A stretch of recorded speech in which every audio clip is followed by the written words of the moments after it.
What's going on, YouTube? Welcome back to another video. As you can see, we are home and finally have the 40 years GSA in the garage. So just a quick recap. I've been looking for this bike for I think about 2 to 3 months now. I haven't been able to find this readily available. I have never seen this in person except for when I'm trying to buy it, like this one. Over the Memorial Day weekend, I saw this on Cycle Trader. And I messaged the dealership, A&S Motorcycles. They replied to me on Memorial Day. So Randy, thank you, Randy, for actually working on Memorial Day. So I was able to kind of lock in the deal before the week even started. So most of the 40 years GSA that I've seen on Cycle Trader are low suspension models. So you kind of have to watch out for that. So when you're seeing the listing, if they give you the build sheet, make sure that it says that it doesn't say low suspension on there, because unless you're short and you need that. But yeah, I was looking for the standard height, so here it is. Key differences, not so much, but the biggest deal for me is, of course, the new headlight system that's adaptive. When you're cornering and things like that, it adapts the level so that you can see where you're actually turning into. And you now have heated seats for passenger and rider, for passenger and rider. So the passenger has its own toggle switch, so they don't have to disturb you and tell you to turn it on. They can just turn it on themselves. There's a rocker switch here, turn it off, and then first level, second levels. So if you didn't know, the seats on this, you can just remove it. But now, since there's this thing, there's a cable now attached to something, a module here under the bike.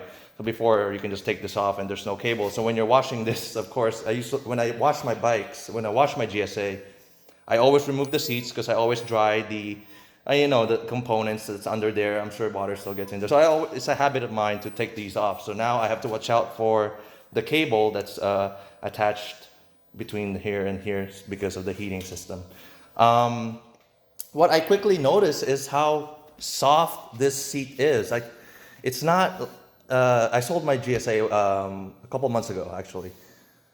I sold my GSA a while back, and I haven't really told anyone because I'm kind of sad about it. Because I was looking for this specific bike, so I wanted to get prepared so that when I see one, I'm ready to pull the trigger, and I was. So, long story short, whatever. So that's a different story. So that's that. But this seat here, it's extra soft for some reason. It's so comfortable when I sat on it. It didn't feel like my 2019 didn't feel like this. My 2015 didn't feel like this. So I don't know. Maybe they changed the foam because of the heat element, but it's so soft. So that's good. Other than that, the 40 years GSA doesn't come with the frame protectors, as you can see here. So this one, I had to add that extra. It's not a big deal. It's a cheap part, like $60, I think, from BMW. It's a BMW brand. The HP Rally, the one that I had, came with this. That's why I noticed that I didn't have one. Because when you're standing up on a bike, when you're doing off-road, your boots will rub on the frame, and it's, I'm just kind of OCD about that stuff. So I had to add that. As well as the radiator guards. This didn't come standard on the 40 years GSA, which is super crazy why it doesn't come standard on any GSA. I had to add that too. So that's it's the same OEM one from the HP version. So that, I guess all these came with my HP when I bought the HP model. And other than that, what separates the 40 years GS from a normal the other colorway is, of course, the black and yellow colors and the yellow handlebar. But this is what they're charging you for, is the billet option 719 head cover that comes with some sliders here. So you can see they actually gave you replacement sliders. So this was the one that's installed when I got the bike, so it's black like that.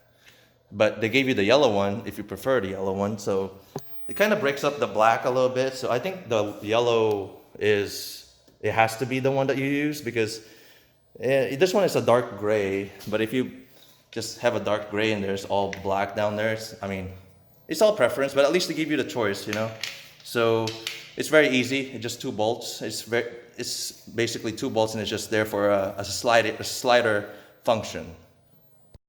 so that in case you fall, you just scratch this one, not the billet cover. But the billet cover in itself is stronger than what the OEM one was, you know, just the basic, I don't know what that was, cast or something. You know, it's not scary that when you drop this thing, there's gonna puncture a hole in there, because this is a very strong and beefy piece of material. So what else am I gonna point out? Oh, the LED, this one here, as you can see, LED turn signals now, you know, only in 2021 that they realized that they should have updated this a long time ago. It's the same kind of light that's on the S1000RRs. So now you have LED front and rear, as you can see there. So I guess I'll go through the menus real quick. There's not much change, you know. The only thing that's changed is the heating. So when you do heating, when you press the heating, let's see if it loads. But when you press heating, it takes you to a heating page. So this is what you have to deal with now. So because you have a heated handlebar and you have a heated seat, heated grips, and a heated seat for the rider, you have to just press this heating button, and it'll bring you to the screen, and then you choose your heating from there. So you kind of have to use the wheel a little bit. So instead of just a one step, it's like a two step. So, you know, because you have to control. So you just one button to initiate the heating page. You can just press out of that, press it again, press out of that. I added the GPS, my GPS from before, because I don't want to, you know, I kept it. Anyway, what else did I change? Oh, the riding modes. So the riding modes, if you go to settings, there's total of 7 riding modes in here. Let's see.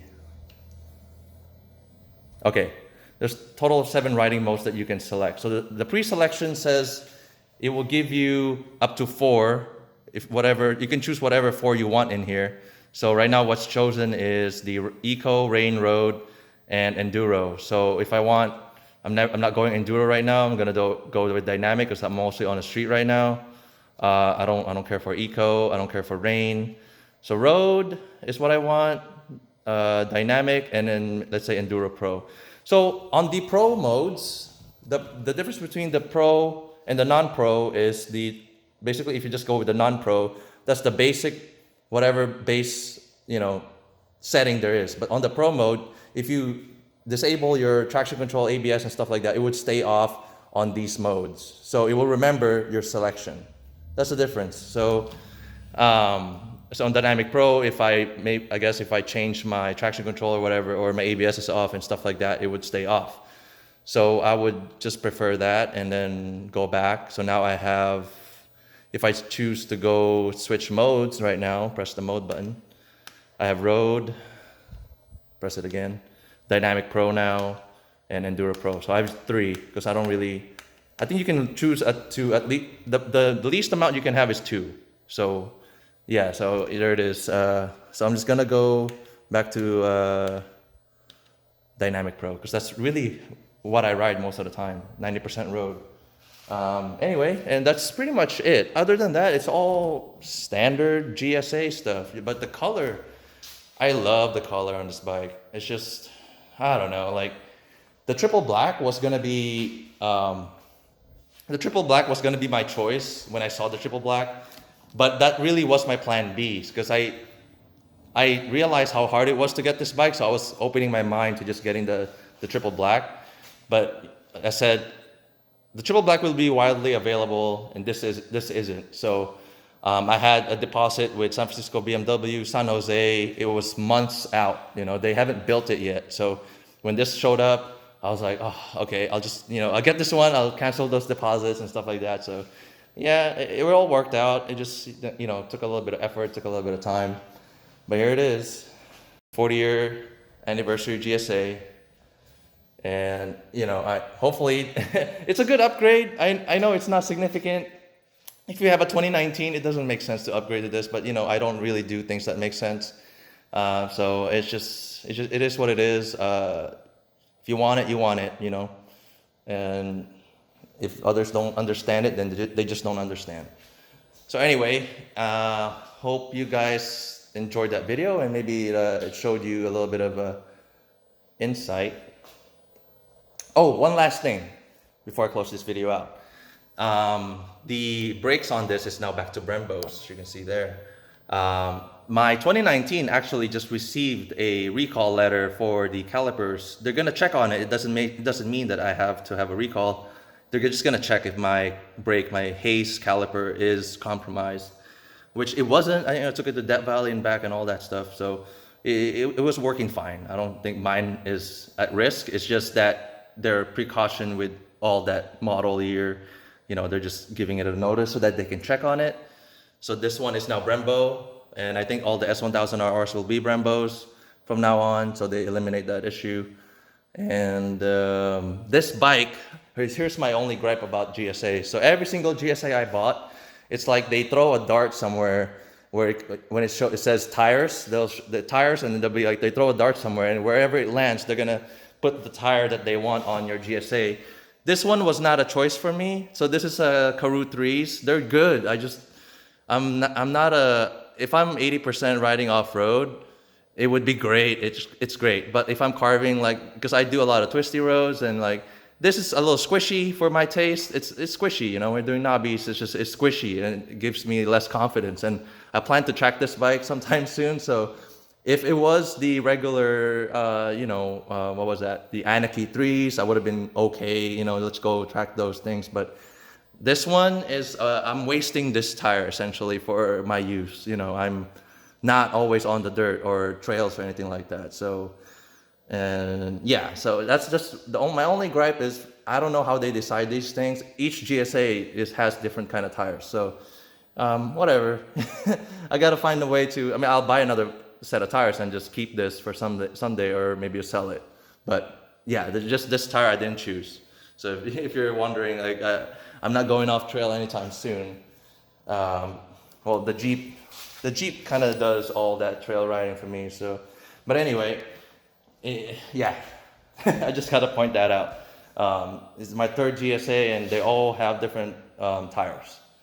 So hopefully this video helped you out, and if you're wondering what the differences are and what's the big deal about the 40 years GSA, yeah, if you have any questions or whatever about GSA or whatever, you can just shoot me a comment, and I'll answer it as best I can. Other than that, there's nothing else going on really. It's the same bike, and I wanted it, and here it is. So once again, thank you guys for watching. I'll see you guys in the next video. Oh, and I almost forgot, for those of you who stayed till the end, see if I can do this with one hand.